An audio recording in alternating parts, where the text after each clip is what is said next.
الرحیم اللہ یبدأ الخلق ثم یعیدہ ثم الیہ ترجعون ویوم تقوم الساعة یبلس المجرمون ولم یکن لہم من شرکائہم شفعاء وکانوا بشرکائہم کافرین ویوم تقوم الساعة یومئذ یتفرقون فأما الذين آمنوا وعملوا الصالحات فهم في روضة يحبرون وأما الذين كفروا وكذبوا بآياتنا ولقاء الآخرة فأولئك في العذاب محضرون فسبحان الله حين تمسون وحين تصبحون وله الحمد في السماوات والأرض وعشيا وحين تظهرون يخرج الحي من الميت ويخرج الميت من الحي وَيُحْيِي الْأَرْضَ بَعْدَ مَوْتِهَا وَكَذَلِكَ تُخْرَجُونَ صدق اللہ مولانا العظیم۔ حضرات، سورہ الروم کے یہ دوسرے رکوع کی آیات ہے، آخرت کے حوالے سے توجہ دلائی ہے۔ دنیا اور آخرت دونوں ایک حقیقت ہے۔ بہت سے انسان دنیا کو تو مانتے ہیں لیکن آخرت کو نہیں مانتے۔ یہ ایسے ہی ہے جیسے کہ ایک شخص کہے میں رات کو تو مانتا ہوں، دن کو نہیں مانتا، یا دن کو مانتا ہوں، رات کو نہیں مانتا۔ اگر دن ہی ہوتا اور رات نہ ہوتی تو دن کو ہم کیسے ڈیفائن کرتے کہ دن کیا ہوتا ہے، اور اگر رات ہی ہوتی دن نہ ہوتا تو پھر رات کی کیسے تعریف کرتے ہیں کہ رات کیا ہوتی ہے۔ تو اللہ تعالیٰ نے دن اور رات جس طرح سے بنائے ہیں، یہ دنیا اور آخرت اسی طرح سے ہے۔ اگر آخرت نہ ہو تو پھر تو یہ دنیا بے مقصد ہو جائے گی، پھر یہ کیا اس کا مقصد ہے اس کو پیدا کرنے کا۔ یہی مشکل رہی ہے ہر پیغمبر کے لیے کہ لوگوں کو یہ یقین دلانا کہ بھائی یہ دنیا کے بعد آخرت بھی ہے، ایک اور زندگی بھی ہے۔ ہر انسان کے دو موت ہیں اور دو زندگی ہیں۔ ہمارا آغاز موت سے ہوتا ہے، یعنی ہم حالت موت میں تھے، اللہ تعالیٰ نے ہمیں زندگی دے دی یہ دنیا کی۔ اس کے بعد پھر موت آئے گی اور پھر دوبارہ اللہ اٹھائے گا، پھر زندگی دے گا۔ اس زندگی کو مانتے نہیں تھے یہ مشرکین جو تھے، کہتے تھے کہ بس ان ہی الا حیاتنا الدنیا، زندگی تو بس یہی دنیا کی ہے جو ہم جی رہے ہیں۔ نموت و نحیا، موت اور حیات بس یہیں تک محدود ہے اس دنیا تک۔ وما نحن بمبعوثین، اور ہم دوبارہ اٹھنے والے نہیں ہیں، دوبارہ ہم پیدا نہیں ہوں گے۔ جب کسی شخص کا یہ نظریہ ہو، یہ یقین ہو کہ ہمیں دوبارہ پیدا نہیں ہونا، آخرت نہیں ہے، تو دنیا کی زندگی اس کی کیسی ہوگی پھر؟ وہ تو بہت شدر بے مہار ہوگا، جو جی میں آئے گا کرے گا۔ جبکہ نبی پاک صلی اللہ علیہ وسلم کا فرمان ہے اس دنیا کے حوالے سے کہ الدنیا سجن المومن، یہ دنیا مومن کے لیے قید خانہ ہے، وہ جنت الکافر، اور کافر کے لیے یہ جنت ہے۔ یعنی مومن جب کوئی شخص ایمان قبول کر لیتا ہے، ایمان لے آتا ہے، اس کا مطلب ہے کہ اس نے اپنے آپ کو اللہ کے آگے سرنڈر کر دیا ہے۔ اب اس کی اپنی کوئی مرضی نہیں رہی، اب وہ اللہ کی رضا کے تابع ہو کر جیے گا۔ نبی کریم صلی اللہ علیہ وسلم کا واضح فرمان ہے کہ لا یؤمن احدکم حتی یکون ہواہ تبعا لما جئت بہ، تم میں سے کوئی شخص اس وقت تک مومن نہیں ہو سکتا جب تک وہ اپنی خواہشات کو بھی اس تعلیم کے تابع نہ کر دے جو میں لے کر آیا ہوں۔ یعنی عمل تو عمل، اپنی سوچ، فکر، خواہشات، یہ بھی ہمیں اس دین کے تابع کرنی ہوں گی جو نبی کریم صلی اللہ علیہ وسلم نے پیش کیا ہے۔ جبکہ کافر جو ہے وہ آزاد ہے، جو جی میں آئے وہ کرتا ہے۔ تو اس بنیاد پر پیغمبروں کو بڑی محنت کرنی پڑی ہے لوگوں کو اس عقیدے پر قائل کرنے کے لیے کہ بھائی زندگی کے بعد ایک اور زندگی بھی ہے اور وہ ہمیشہ کی زندگی ہے۔ لہذا انسان اس دنیا میں آخرت کی تیاری کے لیے بھیجا گیا ہے، یہاں منمانی کرنے کے لیے نہیں آیا وہ، بلکہ ایک امتحان گاہ میں ہے۔ وہ ہر وقت جب بھی وہ کوئی کام کرتا ہے اس کا امتحان ہے، اس کی آزمائش ہے کہ وہ کام وہ اللہ کی رضا کے تابع کرتا ہے یا اپنے خواہشات کے تابع ہو کر کرتا ہے۔ تو ہر وقت امتحان ہے اس کا یہ۔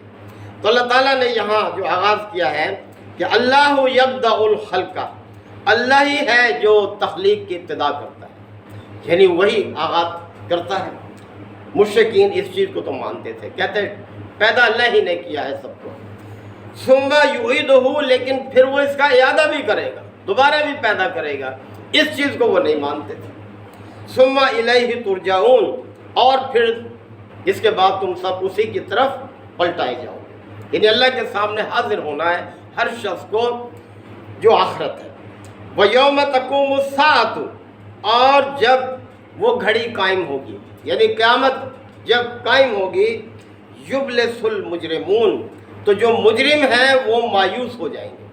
مجرموں سے مراد وہ سب لوگ جنہوں نے اللہ کے دین کو قبول نہیں کیا، اس کا انکار کیا، تو وہ سب کے سب اللہ کے ہاں مجرم ہیں۔ تو یہ مجرم لوگ وہاں مایوس ہو جائیں گے، اس لیے کہ وہ کہیں گے کہ جس چیز کا ہم انکار کرتے تھے کہ کوئی قیامت نہیں ہے، کوئی دوبارہ زندگی نہیں ہے، یہ تو آ گئی، سامنے آ گئی ہمارے، اور اب کیا ہو سکتا ہے؟ وہ موقع تو نکل گیا جو عمل کرنے کا موقع تھا، اب تو حساب کتاب ہے ہمارے سامنے۔ تو پھر مجرم لوگ جنہوں نے اللہ کے دین کو اختیار نہیں کیا، اس کا انکار کیا، وہ سب مایوس ہو جائیں گے وہاں۔ وَلَمْ يَكُنْ لَهُم مِّن شُرَكَائِهِمْ شُفَعَاءُ، اور ان کے لیے وہاں کوئی ایسا سفارش کرنے والا نہیں ہوگا ان شریکوں میں سے جو انہوں نے دنیا میں اختیار کیے ہوئے تھے، جن کو وہ سمجھتے تھے کہ یہ ہماری بگڑی بنانے والے ہیں، یہ ہمارے مشکلیں آسان کرنے والے ہیں، یعنی جن جن ہستیوں کو انہوں نے شریک کیا ہوا تھا وہ سب کے سب ان سے کسی قسم کی کوئی سفارش نہیں کر سکیں گے۔ وَكَانُوا بِشُرَكَائِهِمْ كَافِرِينَ، بلکہ وہاں تو یہ مشرک جو ہیں اپنے ان شریکوں کا بھی انکار کریں گے، کہیں گے کہ بھائی کس کام کے، ہم نے تو بہت غلطی کی ان کو شریک ٹھہرا کر، اب یہ بھی بے بس، ہم بھی بے بس، نہ یہ ہماری کوئی مدد کر سکتے ہیں، نہ ہم سے کوئی سفارش کرا سکتے ہیں۔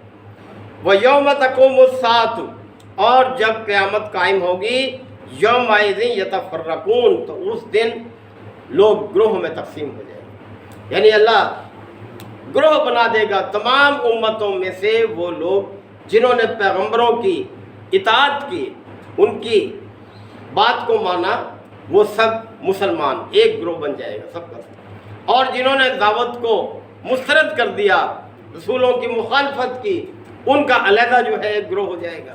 تو اس طرح سے اس ایمان کی بنیاد پر اللہ تعالیٰ دو گروہ بنا دے گا، ایک ایمان والے اور دوسرے ایمان کو ٹھکرانے والے۔ اور پھر یہ کہ فَأَمَّا الَّذِينَ آمَنُوا، پس وہ لوگ جو ایمان لائے، وَعَمِلُوا الصَّالِحَاتِ، اور پھر نیک عمل کے ساتھ جنہوں نے زندگی بسر کی، فَهُمْ فِي رَوْضَةٍ يُحْبَرُونَ، وہ تو ایسے باغ میں ہوں گے کہ جس میں وہ خوشیوں کے ساتھ، یحبرون یعنی شاداں فرحاں ہوں گے، کسی قسم کا کوئی غم نہیں، کسی قسم کا کوئی فکر نہیں، اس طرح سے وہ رکھے جائیں گے وہاں پر۔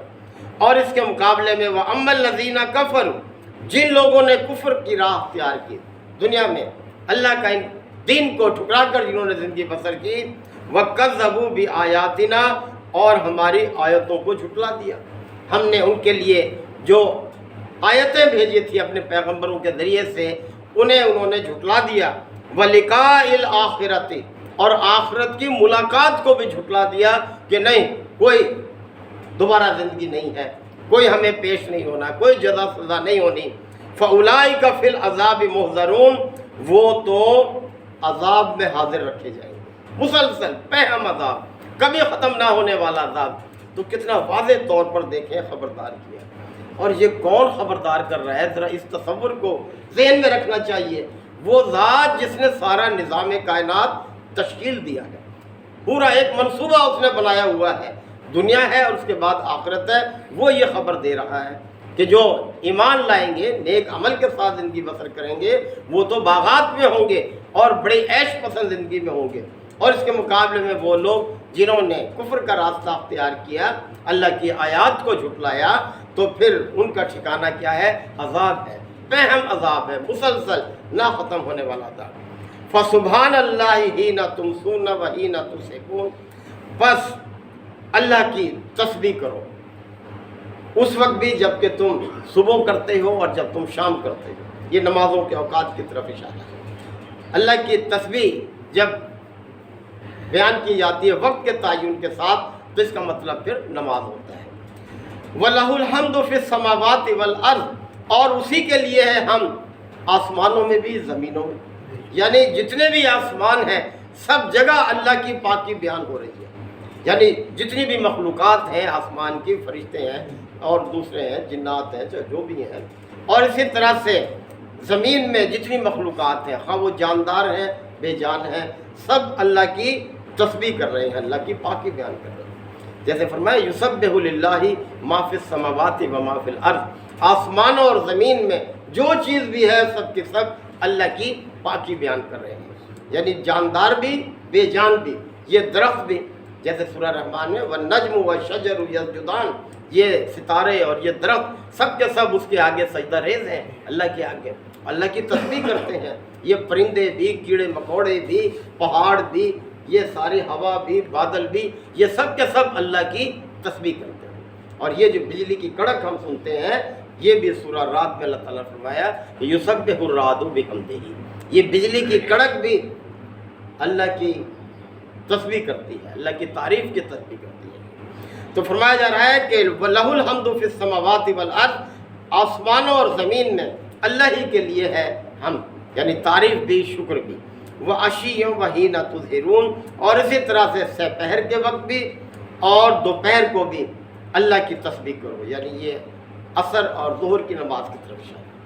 یخرج الحی من المیت، اللہ ہی ہے جو جاندار کو بے جان سے، و یخرج المیت من الحی، اور بے جان کو جاندار سے نکالتا ہے.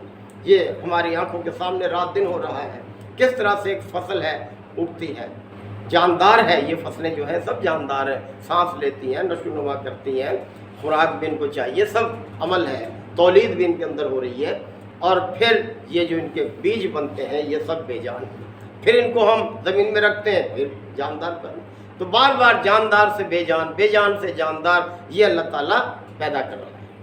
اور یہ کہ وَيُحْيِي الْأَرْضَ بَعْدَ مَوْتِهَا، اور وہی ہے جو مردہ پڑی ہوئی زمین کو زندگی بخش دیتا ہے. کس طرح سے جب بارش برستی ہے وہ علاقے جو بنجر پڑے ہوتے ہیں لہلہا جاتے ہیں، یہ سب اللہ ہی کا.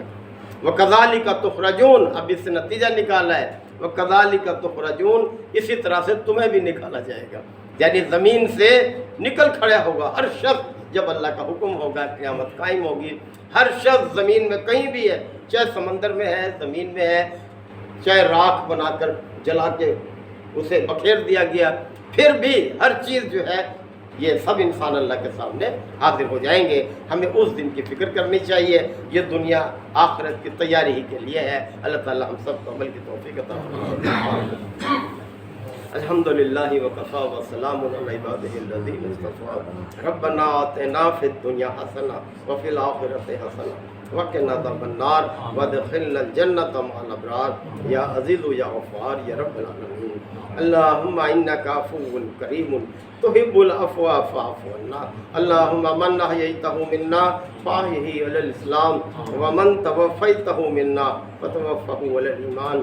یا شافی الامراض اشف مرضانا ومرضى المسلمین.